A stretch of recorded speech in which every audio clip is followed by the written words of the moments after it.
Сәлем, құрметті оқырман, құрметті жоғары класс оқушылары. Математикалық сауаттылықты бүгін біз сіздермен бірге талдайтын боламыз. Алдымен осы YouTube каналымызға тіркеліп, достарыңызбен бөлісіп, класстастарыңызға жіберіп қойыңыздар. Математикалық сауаттылық мынандай тапсырмаларды талдайтын боламыз. Ең алғашқысы мынандай логикалық амал берілген. Тепе-теңдік, мынау қандай да бір белгі. Төрт бұрыш, ішінде крестигі бар. И біздің мақсатымыз, құрметті оқушылар, мына өрнектің мәнін табу. Алдымен бірінші жақшаның ішін қарастырайық. Яғни 2 мынандай логикалық амал 3-тен 1 осы неге тең екендігін талдасақ. Қараңыздар, мына А логикалық амал Б, бұл бізде А квадрат плюс Б-дан 1 тең, иә? Енді жоғарыдағы мына амалмен салыстыратын болсақ, А дегеніміз бұл 2-ге тең болып тұр. Б дегеніміз 3-тен 1. Орнына апарып қоямыз, яғни мына жерде А-ның орнына 2, Б-ның орнына 3-тен 1-ді жазамыз. Сонда 2-ның квадраты қосамыз 1 бөлу Б. Б дегеніміз 3-тен 1-ге тең. 2-ның квадраты 4-ге тең, ал 1-ді 3-тен 1-ге бөлетін болсақ, 2 бөлшек болып тұр, иә? Бөлшектің бөлімі алымына секіріп шығады. Яғни 3-ге тең болады. 4-ті 3-ге қосатын болсақ, 7-ге тең. Бұл мына бірінші жақшаның нәтижесі. Енді бізде екіншісі бар ғой әлі. 7 логикалық амал 4-тен 1. Бұны да дәл солай орындаймыз. Мына А-ның орнында 7, Б-ның орнында 4-тен 1 тұр. И мына жақтағы өрнектің орнына апарып жазамыз. Яғни А квадрат деп тұр. Яғни 7-ның квадраты қосамыз 1 бөлу Б. 1 бөлу Б 4-тен 1-ге тең. 4 бөлу 1. Мына тура жоғарыдағы есепке ұқсайды. 49 бұл 7-ның квадраты. Қосамыз 1 бөлу 4-тен 1. Мына 4 жоғарыға шығады. 49-ды 4-ке қоссақ, 53-ке тең. Так, мынау бізде жауабы С. Келесі, екінші тапсырма. Фигуралар тізбегіндегі сұрақ белгісінің орнындағы сан қандай сан екендігін табуымыз керек. Мынау біріншісі 3 бұрыш 3, 4 бұрышта 4 деп тұр, 5 бұрышта 5, ал мына жерде 6 бұрыш тұр, немесе 6 нүкте тұр. Демек, сұрақ белгінің орнында 6 саны болу керек. Үшіншісі, мынандай тізбек өсу ретімен орналасқан. Өсу ретімен орналасқан деген сөз, демек, ең кішкентайсы А, ең үлкені 12. Сандар тізбегінің құлашы, яғни өзгеріс ауқымы 10 болса, онда А-ның мәнін анықтауымыз керек. Құлашы дегеніміз, немесе өзгеріс ауқымы дегеніміз, ең үлкенінен ең кішкентайсын азайтамыз деген сөз. Тізбекте өсу ретімен орналасқан ең үлкені 12, ал ең кішкентайы А. Осы бізде 10-ға тең. Осы теңдік арқылы біз А-ның мәнін табатын болсақ, А 2-ге тең болады. Д нұсқасы. Келесі. Зауытта 100 компьютер жасалынды. Егер зауыттағы компьютерлердің жарамды болу ықтималдылығы 0,185 болса, онда жарамсыз компьютерлер санын анықтаңыз. Бұны қалай шешеміз? Бұны шешу үшін бізде мына ровно 100 компьютер деп тұр. Демек, 100-ті 0,185-ке көбейтсеңіздер болады. Сонда 85-ке тең болады. Бұл 85 жарамды компьютерлер саны. Бұл ықтималдылық. Енді бізге жарамсыз деп тұр. Жалпы 100 компьютер бар. 100-дің 85-і жарамды. Демек, жарамсыздың табу үшін азайтамыз бір-бірінен. Яғни 15-ке тең болады. Демек, А нұсқа. 15-і жарамсыз, ал 85-і жарамды. Келесі мынандай әдемі есеп берілген. суретте квадраттың ішіндегі, яғни мынау үлкен квадрат болып тұр, иә? Үлкені квадрат, бұл 6-ға 6 болып тұр. 6 клетка, 6 клетка. Осы квадраттың ішіне сары түспен боялған фигураның ауданы квадраттың ауданынан неше есе кем екендігін анықтауымыз керек. Так, мына сары фигураның ауданын есептеуіміз керек. Геометрияда оқушылар ауданы бірдей болатын болса, фигура бірдей болатын болса, оның орнын ауыстыруға болады, иә? Яғни айтқым келгені, мына үшбұрышқа назар аударыңыздаршы. Осы үшбұрыш мына үшбұрышпен бірдей. Демек біз мына сары үшбұрышты қиып алып тастаймыз да, былай қарай толтырамыз. Содан кейін мына үшбұрышқа назар аударыңыздар. Бұны да қиып алып тастаймыз да, мына жаққа қоямыз. Жалпы кесіп басқа жаққа жабыстырамыз. Ары қарай мына үлкен үшбұрышты былайына кессек, яғни мынан кесіп аламыз да былайына жабыстырсақ. Бірдей ғой. Бірдей фигуралар. Сонымен менде не шықты? Менде қараңыздар, 3-ке 3 болған мынандай квадрат шықты. Мынау бір қабырғасы, мынау екінші қабырғасы, иә, былай қарай. Так, жоғарыда мынау үшінші қабырғасы и мынау төртіншісі. Сары фигураның ауданы осы мына 3-ке 3 болған квадраттың ауданымен бірдей болады.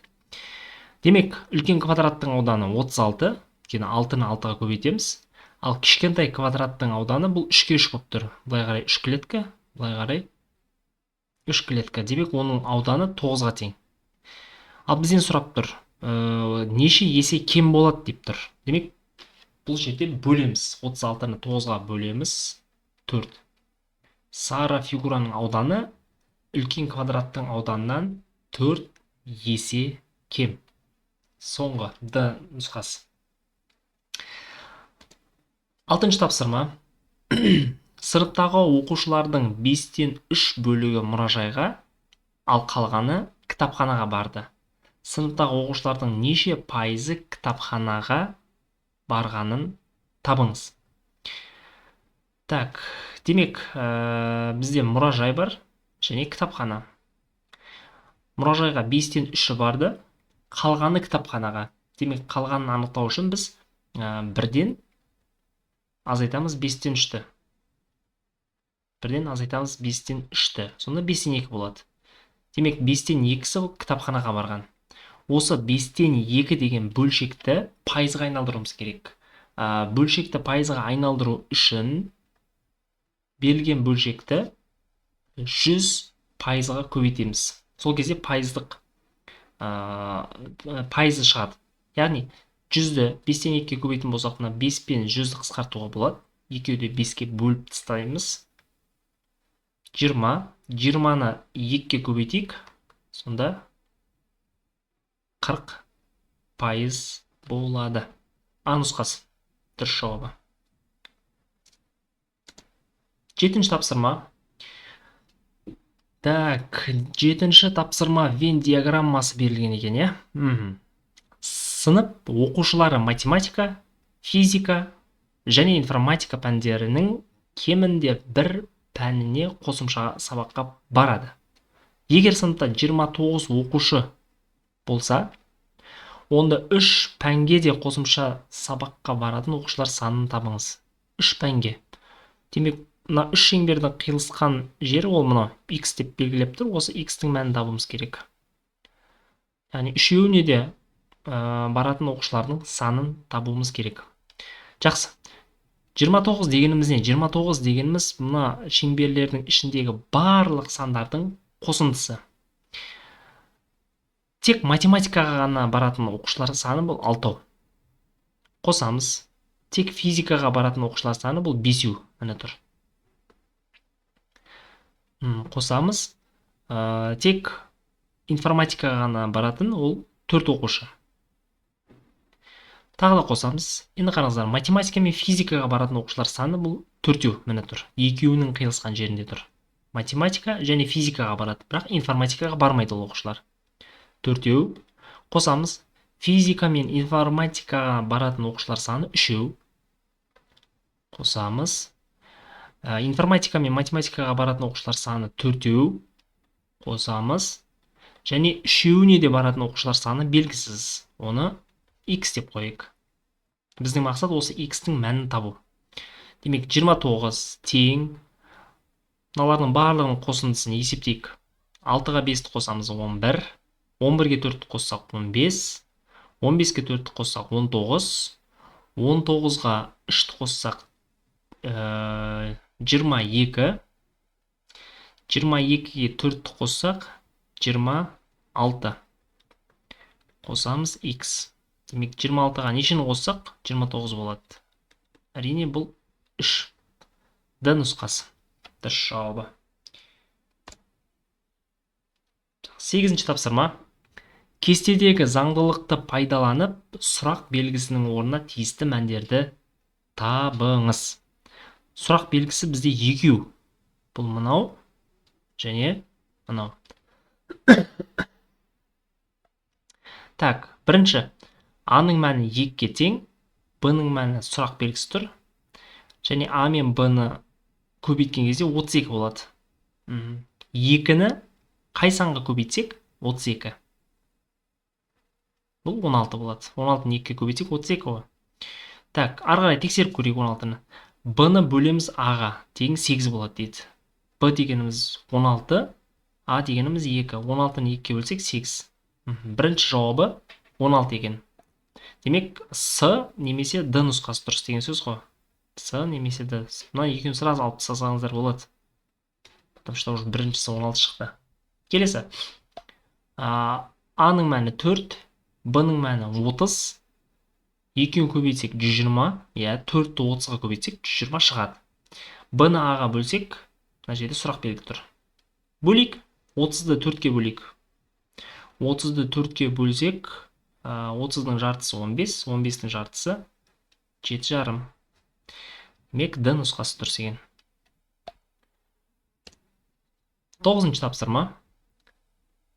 Так, 9-ші тапсырма. Ержан сарайдағы барлық жәшіктердің әр қайсысына 48 алмадан салып шықты.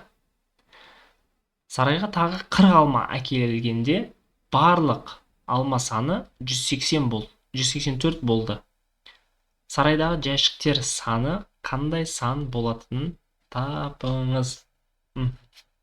Сарайда X жәшік бар. Осын табамыз біз.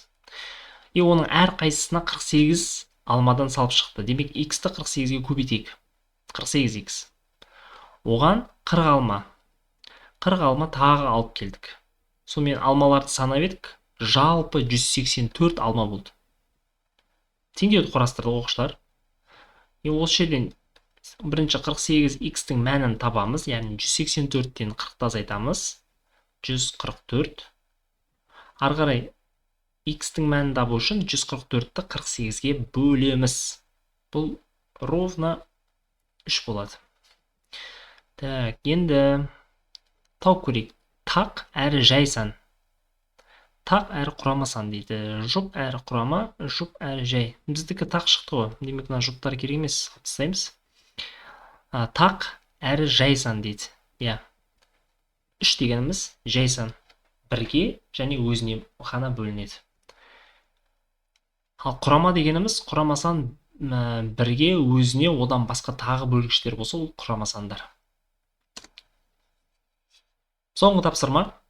Ұзындығы 5 метр, ені 3 метр және биіктігі 6 метр болатын тік бұрышты параллелепипед тәріздес хауыздың 3/2 бөлігінде су бар. Хауздағы судың биіктігін табыңыз дейді. Так, сызып алайық. 5 метр, былай қарай 3 метр дейді. Так, бұл хауыздың беті. 5, 3. Тереңдігі, биіктігі 6 дейді. Так, демек, былай қарай кеткен ғой. Биіктік 6 метр. Сызамыз. Бұндай есептерді сызсаңыздар, көз алдымызда тұрған дұрыс. Көз алдымызда тұрса, шығару кішкене жеңілірек болады. Так, осының 3-тен 2-сі. Так, мынау 1 бөлік, мынау 2 бөлік. Так, 3-тен 2-сі демек, мынау былай десек, мынаның барлығында су бар. Жартысынан көп қой, 3-тен 2 деген. Бізге биіктігін сұрап тұр. Яғни осының мына судың биіктігі қанша дейді. Судың биіктігі бізде толық биіктік тұр бар. Ол берілген 6-ға тең. Осының 3-тен 2-сі демек биіктікті біз көбейтеміз 3-тен 2-ге. Сонда судың биіктігі шығады. Мына жалпы биіктік. 6 мен 3-ті қысқартамыз. 2, 2-ні 2-ге көбейтсек 4 метр. Судың биіктігі 4 метрға тең екен. Оқушылар, міне осымен мат сауаттылықты аяқтадық. Егер де сіздерде бір қызықты бір нұсқалар болса, маған жіберіңіздер. Инстаграмға, тиктокқа болсын, талдаймыз, анализ жасаймыз, есептер шығарамыз. Достарыңызбен бөлісіңіздер. Сау, саламат болыңыздар.